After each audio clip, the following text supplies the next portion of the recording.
Eu posso falar sem aparecer também? Pode. Tá. Então ali eles estão sapecando para antes de suspender ali na casa de reza, que daí eles amarram aquela outra folha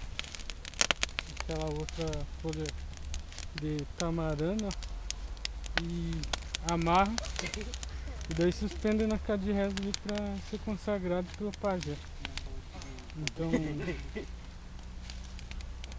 quem faz isso são os jovens, tanto os jovens fazem, mas também os mais pequenos também fazem.